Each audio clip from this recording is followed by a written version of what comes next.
So we have a positive story coming out of Fortune.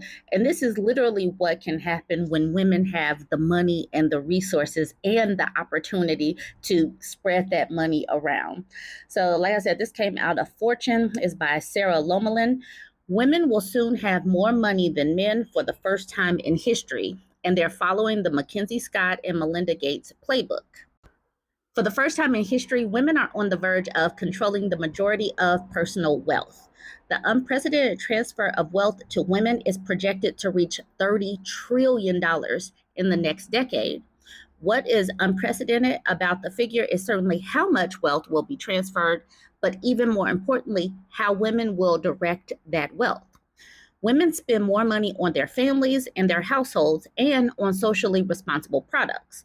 Across income levels and generations, women are more likely to give and give more than their male counterparts. With women at the helm of financial decision making, I see a future of philanthropy that is collaborative, joyful, democratic, and rooted in trust.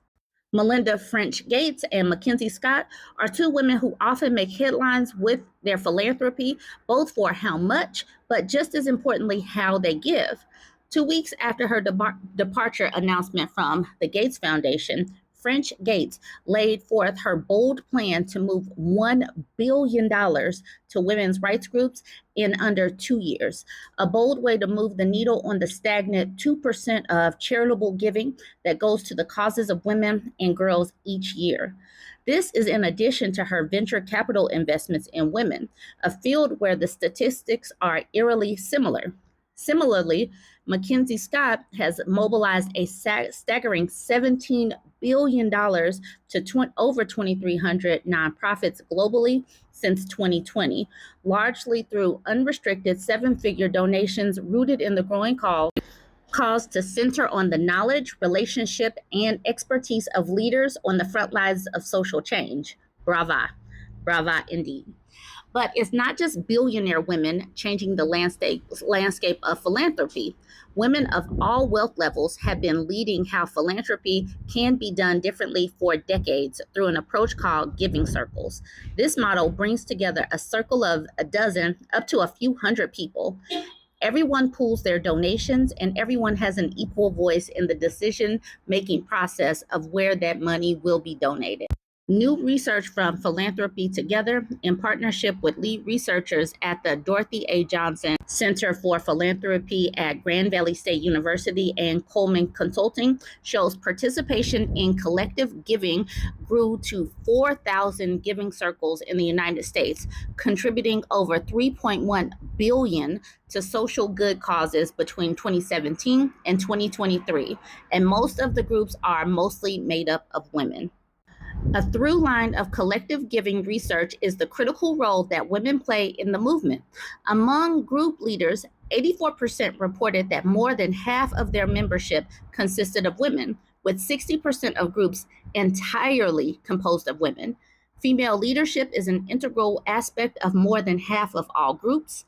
Among all groups, 43% of leaders reported that the basis of their group's identity was their identification as women.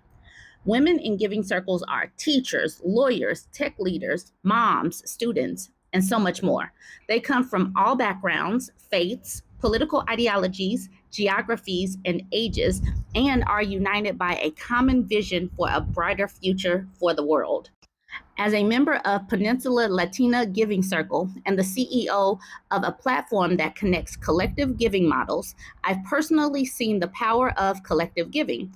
We are a circle made up of women from San Francisco to San Jose, coming together to celebrate our communities, culture, and vibrant ways of life. We aren't Melinda or Mackenzie in our wealth, but we pool and give $30,000 each year to support grassroots community-based organizations led by and serving people of color. We gather around my kitchen table with laughter, good food, and hard but loving conversations. We share our many different ideas and viewpoints and eventually agree on where that funding will go. 53% of Giving Circle members reported that being part of the collective giving improved their ability to have constructive conversations with differing viewpoints. demonstrating how these groups foster open dialogue and civic engagement. By changing how we give to be in the collectives, we can also mend the very social fabric of our country.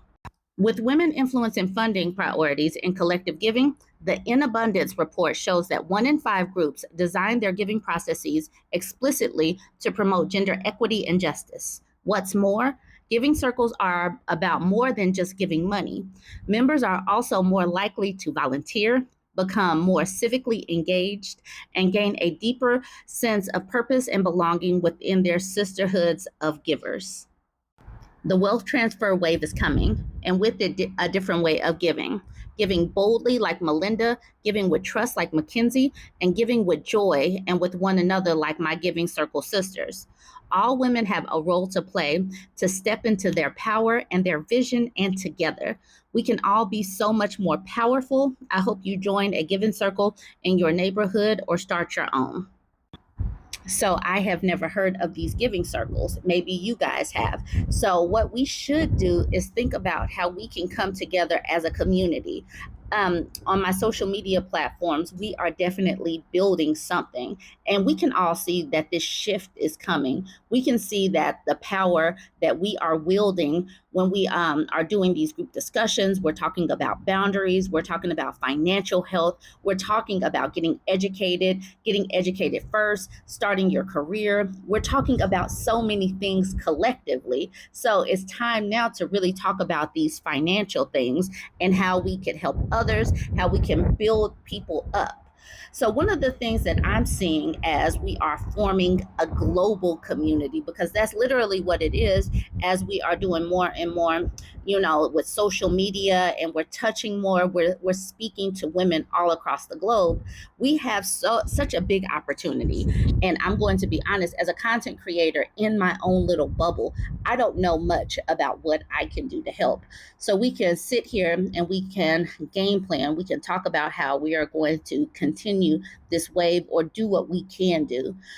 Oh man, as I am looking around, I know that this world is so big, and I know that we have so many opportunities.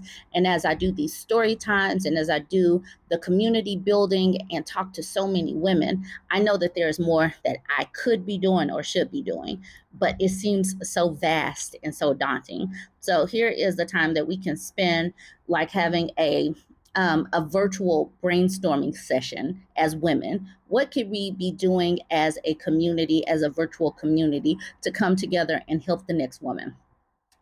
I don't really know, but I know that I have some amazing women in my network. So go ahead, drop your comments and let me know where we should take things. It doesn't have to be like next month. It could be next year that we can start putting down some roots, some kind of ideas for helping and giving back some kind of way. So let me know some ideas in the comment section. Don't forget to like, comment, and share.